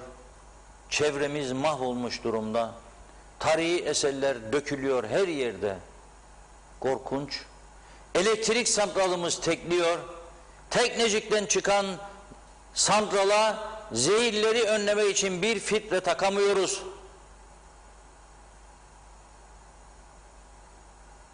Cumhurbaşkanı Tatar'ın yerinde olsaydım teşekkür ederdim Sayın Erdoğan'a ama derdim ki sizin ve benim Kıbrıs Türk halkına bir hediyemiz olsun. Bu sarayın parasını tekneciye bir filtre takalım. Kurtulsun insanlar zehirlenmekten. Bu benim şahsi görüşüm. Evet. Ama vurguladığı önemli noktalar var. Bu dava diyor Büyük Türk milletinin tümünün davasıdır. Bu davanın sahibi şehitlerdir diyor. Katılmamak elde değil. 498 Mehmetçiğimizi şehit verdik diyor 74 yılında. 278'de mücahidimiz. 1672'de Kıbrıs'ı Türk kardeşimizi bizden kopardılar diyor. Kayıptılar, öldürüldüler, diri diri toprağa gömüldüler. Bunlar tabii ki önemli vurgulardı Sayın Erdoğan'ın bugünkü konuşmasında. Dikkatimizi neler çekti? Salonda muhalefete koltuklar kaldırıldı, dikkatimize çekti gördüğünüz gibi. Madem ki katılmadınız dedi bizim meclis başkanımız, aldım koltuklarınızı verdim misafirlere. Bir, benim dikkatimi çeken. İki, 3. Cumhurbaşkanı Sayın Eroğlu oradaydı. 2. Cumhurbaşkanı Sayın Mehmet Ali Tarak ve 4. Cumhurbaşkanı Sayın Mustafa Akıncı orada yoktu. Davet edilmediklerini düşünmek mümkün değil. Mutlaka davet edilmişlerdir. Ama onlar da Sayın Mehmet Ali Tarak Cumhuriyetçi Türk Partisi kökenli, partisi boykot etti, gitmedi. Sayın Akıncı Toplumcu Demokrasi Partisi kökenli eski genel başkanı, o da onun için katılmadı diye düşünüyoruz. Koltuklar da kaldırıldı, oralara yerleştirildi. Tabii milletvekillerinin yüzünden de bazı ifadeleri okumak mümkündü. Özellikle o salonda bulunan Halkın Partisi milletvekilleri Cumhurbaşkanlığı Külliyesi ve Parlamento binası dendiği zaman bundan mutlu olduklarını belli eden bir yüz ifadesi görmedim ben. Siz gördüyseniz bilemiyorum. Çıkan sonuç bu. Azerbaycan'ın diplomatik ilişkisinden söz ettik. Çünkü Sayın Erdoğan İstanbul'dan hareketinden önce de kendisine bu soru sorulmuştu. Bu yönde bir izlenim bıraktı bende şahsen. Dün de iktidar yanlısı yayınlar yapan televizyon kanallarında 6 senaryonun başındaydı. Azerbaycan'ın Kuzey Kıbrıs Türk Cumhuriyeti'ni tanıması veya diplomatik ilişkiye başlaması. O yüzden böyle bir durum var. Tabii bu arada dikkatlerden kaçan bir olayın da altını çizeyim. Azerbaycan Devlet Başkanı İlham Aliyev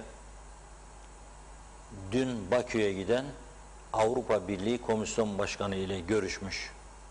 Bu da ilginç bir olay. Avrupa Birliği Komisyonu Başkanı uçağa biniyor, gidiyor. Tam da bu tarihi ziyaretin öncesinde İlham Aliyev ile görüşüyor. AB ile Azerbaycan ilişkilerinin geliştirilmesi yönünde ortak görüşler belirtiliyor. Bunun ne kadar etkili olup olmadığını bilemiyorum ama göreceğiz. Daha bugünün yarını var. Yarın törenlerde yapılacak konuşma var. Sayın Erdoğan'ın orada veya Maraş'ta vereceği mesajlar var. Onları da izleyeceğiz. Bugünkü beklediğimiz müjde aslında bu değildi. Yani Sayın Erdoğan'ın parlamento binası, Cumhurbaşkanı külliyesi müjdesine toplumun çok büyük bir kısmının memnuniyetsizlik belirteceği düşüncesindeyim. Çünkü önceliğimiz bu değildi. Hastanemiz yok, evet yapacağım dedi ama ne zaman? Doktorumuz yok, uzman doktorumuz yok, çok büyük eksiklikleri var. Cihazlarımız çalışmıyor, MR cihazı çalışmıyor. Bir yıl önce yanan hastanenin kalp ameliyatları bir bölümü tamir edilmemiş, ameliyatlar yapılamıyor. PCR testlerinde korkunç bir karmaşıklık, düzensizlik yaşanıyor. Aşılar aynı şekilde. Nerede, nasıl yapılıyor bilen yok. Bir site ismi veriliyor, sonra site çöktü deniliyor. O site kapanıyor, başka site deniyor.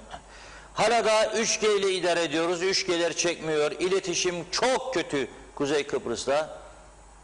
Yollar zaten söylemeye gerek yok. Kendisi de Girne'ye giderken görecek. Berbat bir durumdayız yani. Trafiğimiz çok kötü.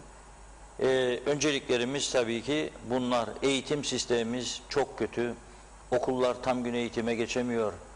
Okullarda birer kantin yaptıramadık bizim yöneticilerimiz diye okullar tam gün eğitime geçemiyor. Dolayısıyla önceliklerimiz tabii farklı ama gelişmeleri göreceğiz. Bakalım bundan sonraki süreçte neler yaşanacak. Onları da birlikte izleyeceğiz. Evet Nazan Hanım, son mesajları okuyabileceklerini, çünkü çok mesaj vardı. Evet. Çoğu kayboldu. Okuyalım. Hemen hızlıca okuyalım mesajlarımızı. Halil Anıldı yazmış bize. Kurban Bayramı ve 20 Temmuz Barış Bayramı kutlu olsun. Eğer bizler bugün bu topraklarda ve bu şanlı bayrağımızın altında özgürce bir yaşam sürdürüyorsak şehitlerimiz sayesindedir demiş.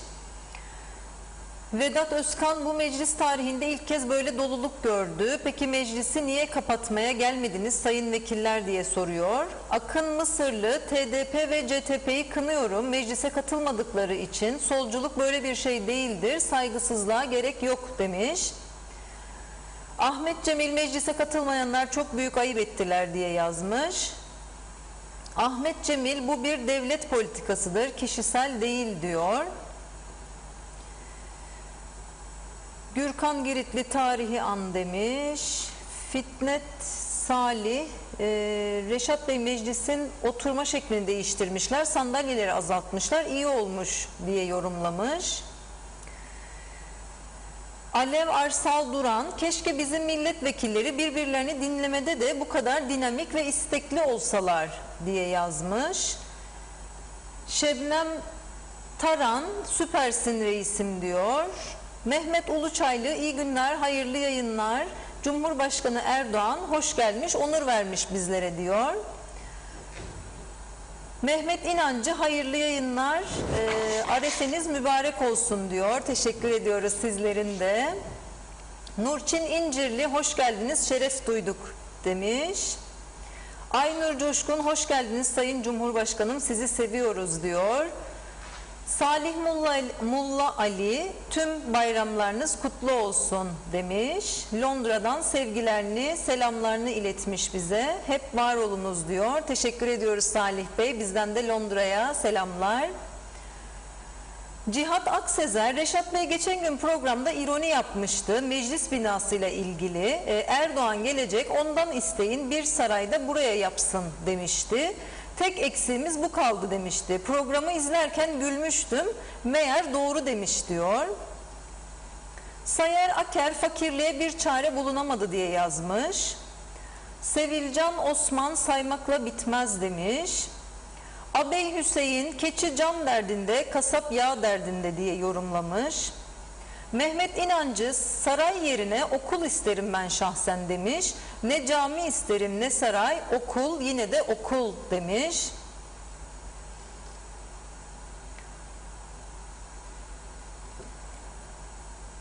Ulus Barani, Erdoğan'ın verdiği bu müjdeyi kör topal herkes zaten önceden biliyordu demiş. Ayrıca Reşat Bey, hasta olan ve acilen tedaviye ihtiyacı olan o küçük çocuğun tedavi masraflarını TC olarak biz karşılayacağız dese bu daha fazla alkış alırdı diyor. Mehmet Akın, bir Cumhurbaşkanlığı sarayına ihtiyaç var ama bir yeni meclis binasına ihtiyaç yok diyor. Çünkü sanki milletvekilleri çok geliyorlar meclise diye yorumlamış. Bekir Elmazoğlu, biz mühendis ve mimarlara iş yok artık. Buralarda bizim acil ihtiyacımız gençlerimize onur ve şerefleriyle işleyip yaşayabilecekleri bir gelecektir. Külliye değil diye yorumlamış. Bahar Yaman, inanamıyorum, beklediğimiz açıklama bu değildi diyor. İzzet Kahraman, bu bize bir müjde verdi diyor. Bu sarayın bize ne faydası var diye yorumlamış. Sayer Aker, iş görmeyen vekillere saltanat kıraathanesine halk ne der bir sorsak demiş. Ömer Boz Karavezirler, 50 yıldır ilk defa meclis bu kadar doldu. Normalde 2'ye 2 tek kale maç oynanırdı demiş. Cengiz Gusella Güzelay, keşke güneş enerjisiyle çalışan elektrik üretimi için ve sağlık eğitime yapılsaydı daha hayırlı olurdu diyor izleyicimiz. Didem Türkeün, başka bir şey söyleyemezdi zaten. Dünya Erdoğan'ın ağzından çıkacak bir kelimeyle kendini ipe götürürdü diye yorumlamış. Yunus Gildir, İzzet Bey'e yanıt vermiş orada. Sayer Aker, Reşat Akar Kıbrıs Türk'ünün tercümanıdır diyor. Mehmet İnancı, bravo Reşat Bey, saray yerine teknece bir filtre takılması iyi olurdu diye yanıt vermiş. Cemil Kurç, meclise gitmeyen vekillere meclis yapılıyor. Büyük ihtiyaç. Cumhur Reis'e külliye o daha da ihtiyaç diye yorumlamış.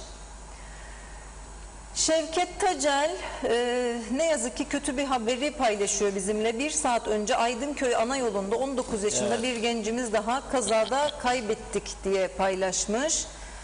Gerçekten trafikte verdiğimiz canlar, çok üzülüyoruz. Allah rahmet eylesin. Sibel Serin, Reşat Bey'e katılıyorum. Bu külliye yerine yapılması öncelikli çok acil şeyler var. Umarım Sayın Tatar bu öneriyi reddeder diye yorumlamış. Emine Özatila, Reşat Bey hep kaldırsalar daha iyi olur, evde otursunlar demiş.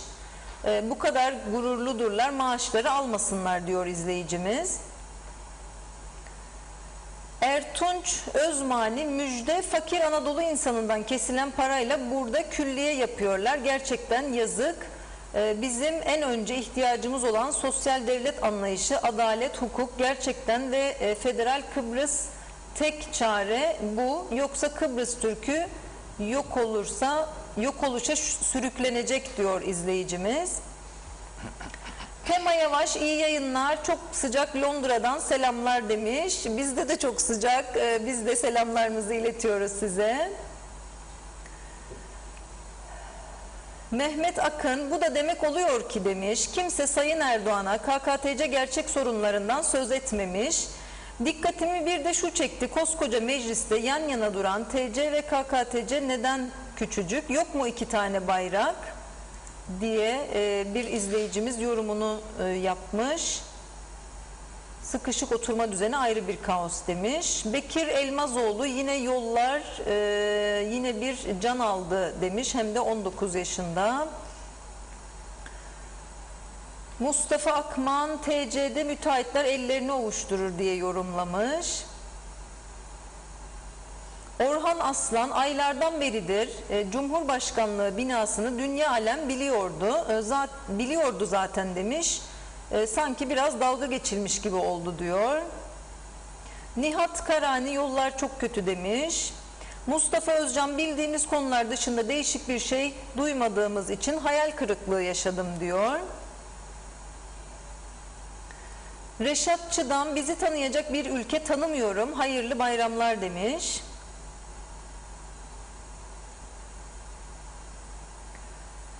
Özgün Şataf, zama devam demiş. Reşat Bey'e selamlarını iletmiş. Teşekkür ediyoruz. Aykut Yücetürk, bugün Türk'ün gücünü tüm dünya görmüştür. Ne mutlu Türk'üm diyene demiş. Bora Özel, hayırlı uğurlu olsun yeni Cumhurbaşkanlığı Sarayı ve yeni Cumhuriyet Meclisi binası. Kesinlikle Avrupa Birliği'nin tasvip edeceği süper bir müjde demiş. Samir Kurtuluş, hoş geldin reis. Bu saygısız sözde vekilleri bu toplum unutmayacak diye yorumlamış. Yücel Barbaros, yeni mecliste milletvekili sayısını 100'e çıkarsınlar demiş. Hüseyin Russo, daha fare doğurdu yazık demiş.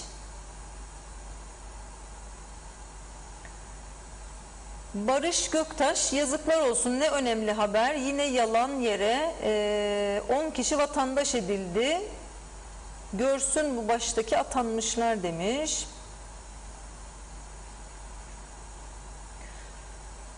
Hatice Yorgozlu, şoktayım, ne bekledik ne duyduk, tanıma bekledik, direkt uçuşların müjdesini bekledik, külliye öncelikli miydi, bize bir faydası yok, esnaf bitti kapandı, şok olduk diyor. Hatice Yorgozlu ve eklemiş, yıllarca Doktor Küçük ve Denktaş Bey kulübede oturmuş dedi. Türel Yaman, Sayın Erdoğan ve ekibi hoş geldi fakat müjdesi halkı hiç ilgilendirmiyor diye yorumlamış. Barış Göktaş, sarayı kendine yapacak kesin diye yorumlamış. Evet, yorumlar çok fazla devam ediyor. Elimden geldiğince hızlı okumaya çalışıyorum. Vedat Özkan, istenirse meclis doluyormuş. Meclisi kapatmaya gelmeyen vekiller inşallah utanırlar diye yorum yapmış. Emel Köroğluları, yesinler paraları diyor. Nilgün Şah, iyi akşamlar, iyi bayramlar diliyor bizlere.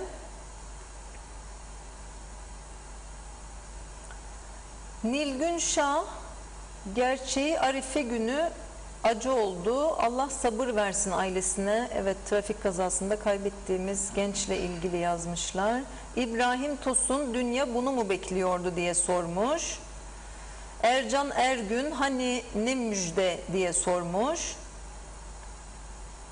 Hüseyin Koltan, Reşat Bey, oralara verilecek olan parayla öncelikle ekonominin kalkınması olurdu.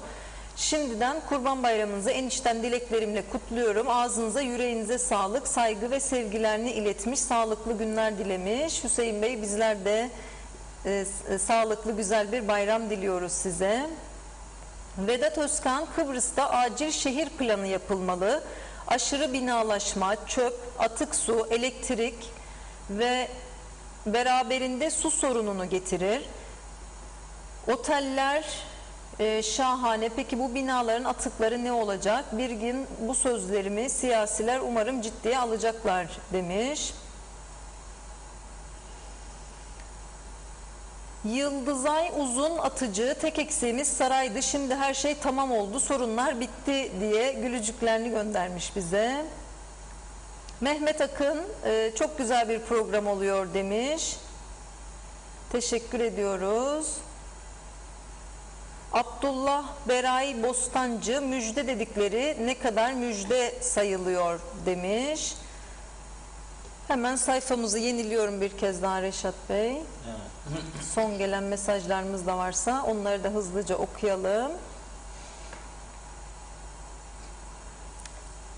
Ramazan Reçber yazmış. Türkiye'de ve Kuzey Kıbrıs Türk Cumhuriyeti'nde vatandaş ekonomik yönden kalkınmadıkça her iki ülkede de büyüme olmaz. Yıllardır yaptıkları tek hizmet yol, köprü, bina yapmaktır. Türkiye ve Kuzey Kıbrıs Türk halkı siyasilerden bıkmıştır diyor izleyicimiz.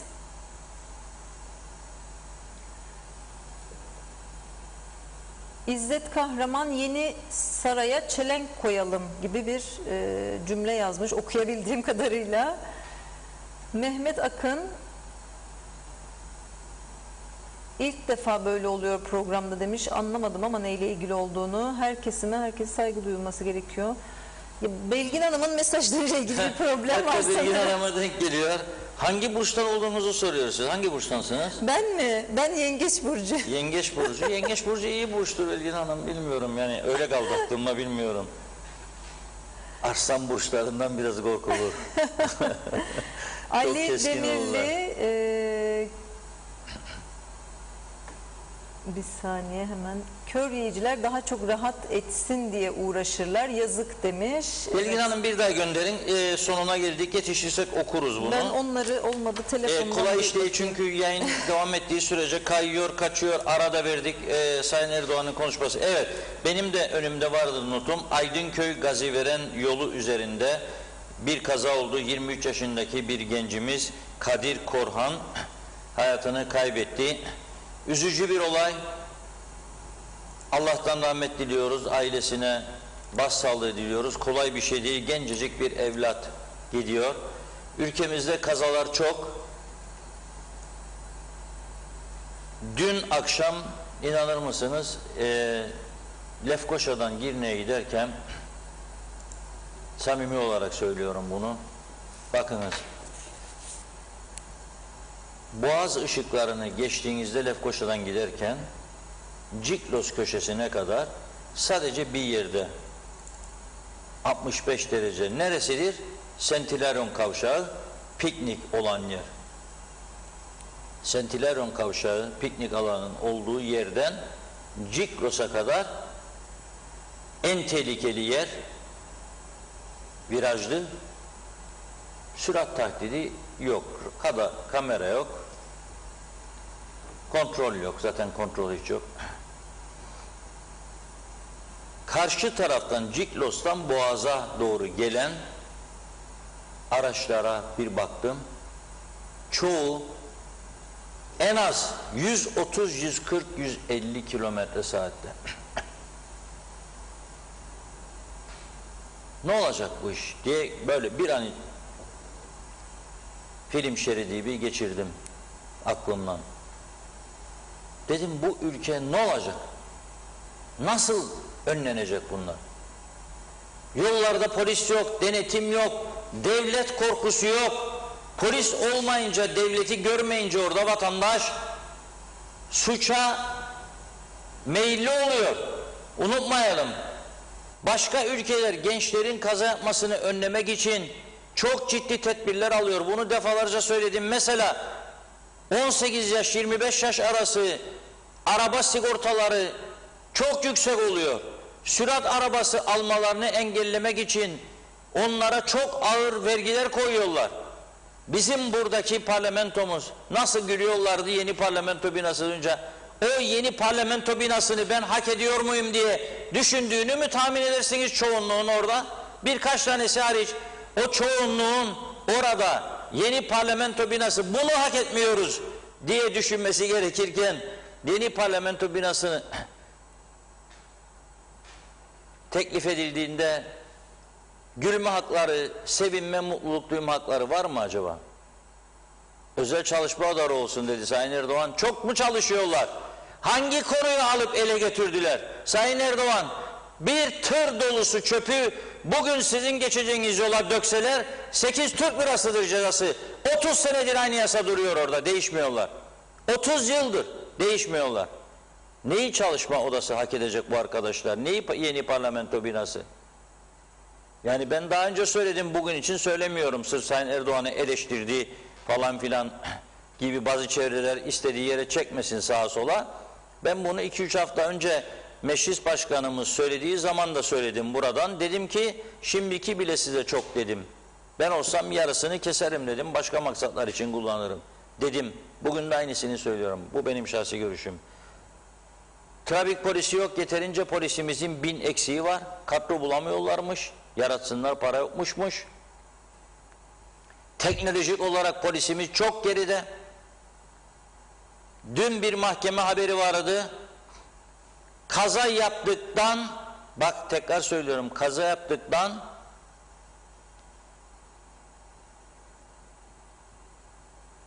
9 ay sonra, hatta daha fazla, belki de 3 gün önceki haber, kazayı yapanların kanında uyuşturucu olduğu ortaya çıktı. Neden? Bizim burada yapamıyorlarmış, Türkiye'ye gönderdiler. Türkiye'de sıra bulacak, kaybolmazsa gönderilen örnekler 9 ay, 10 ay, 1 yıl, 2 yıl sonra size cevap gelecek ve siz mahkeme aşamasını yürütebileceksiniz.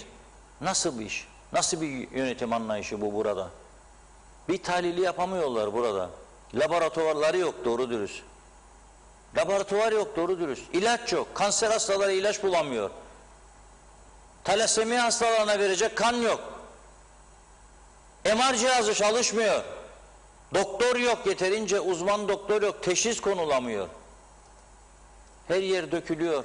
Yollar berbat, çökmüş. Kaldırım yok. Memleket çok kötü durumda. Keşke Sayın Erdoğan'a bu parlamento ve başkanlık sarayından bahsedildiği zaman Sayın Cumhurbaşkanım bu ülkenin gerçekleri budur diye keşke anlaşılır bir şekilde kısa başlıklar halinde önüne koysalardı keşke. Bu ülkede elektrikler her gün 2 saat, 3 saat, 4 saat kesiliyor Sayın Cumhurbaşkanım. İnsanlar 44 derece sıcakta sinir küpü oluyor. Buzluklarda ne varsa eriyor, atıyorlar. Kasaplar kıyma yapamıyor. Marangoz atölyeleri, demirci atölyeleri çalışamaz duruma geliyor. Sayın Cumhurbaşkanım, Teknecik santralından çıkan zehirler binlerce insanımızı zehirliyor. Yeni doğmuş bebeklerden 90-80 yaşına gelmiş yaşlı insanlarımıza kadar. Çok ihtiyaçlarımız var. Önceliklerimiz onlardır. Lütfen bizi duyunuz. Bırakınız yağcı takımları geliyor size yanlış raporlar veriyorlar. Bizi duyunuz lütfen. Bizi duyunuz, bizi dinleyiniz lütfen. Çünkü bu 2 adım atılması durumunda bu halk çok üzülecek. Türkiye'sine, ana vatana saygısızlık yapmak istemeyen bu halk çok üzülecek. Biz de üzüleceğiz. Üzülüyoruz zaten şu anda. Evet, bugün bu şekilde noktalayalım. Yarın hem 20 Temmuz Barış ve Özgürlük Bayramımız hem de mübarek Kurban Bayramımız. Herkes tatilde tabii. İmkanı olan denizde. Biz yarın yine buradayız. 16.30'da Nazan Hanım'la birlikte olacağız. Tabii Funda Hanım'la tatilde. O da bayram tatili misafirleriyle geziyor. Bizler çalışmaya devam edeceğiz. Buradayız.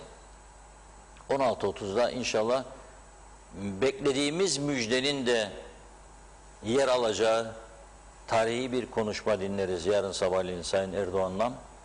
Sonra da onun üzerine konuşmalarımızı yaparız. Şimdilik sizlere bu duygularla veda edelim. Mübarek bayramınızı şimdiden kutlayalım. Tabii ki unutmadık 74 Barış Harekatı'nı, kimlerin yaptığını. Mücadele önderimiz Doktor Fazıl Küçük'ü, kurucu Cumhurbaşkanı Rauf Denktaş'ı, Türkiye Cumhuriyeti'nde bu tarihi ve cesur kararı veren Bülent Ecevit'i, arkadaşlarını, silah komutanlarını unutmadık. Bugünden şehitlerimize rahmet diliyoruz. Gazilerimizi sevgi saygıyla anıyoruz ve Kuzey Kıbrıs Türk Cumhuriyeti'nin Türkiye'siz olamayacağını da bir kez daha vurgulayarak veda ediyoruz. Hoşça kalın. Evet değerli izleyicilerimiz, bugün de Sayın Reşat Akar'ın değerlendirmelerini, gündeme dair yorumlarını sizlere aktardık. Yarın 20 Temmuz hem Barış ve Özgürlük Bayramı'nın 47. yıl dönümünü hem de Kurban Bayramı'nı kutlayacağız. Bizler de bayram özel yayınımızla gündem özele devam edeceğiz. Sizlerle birlikte olacağız. Yarın yine aynı saatte görüşmek dileğiyle. Mutlu akşamlar efendim.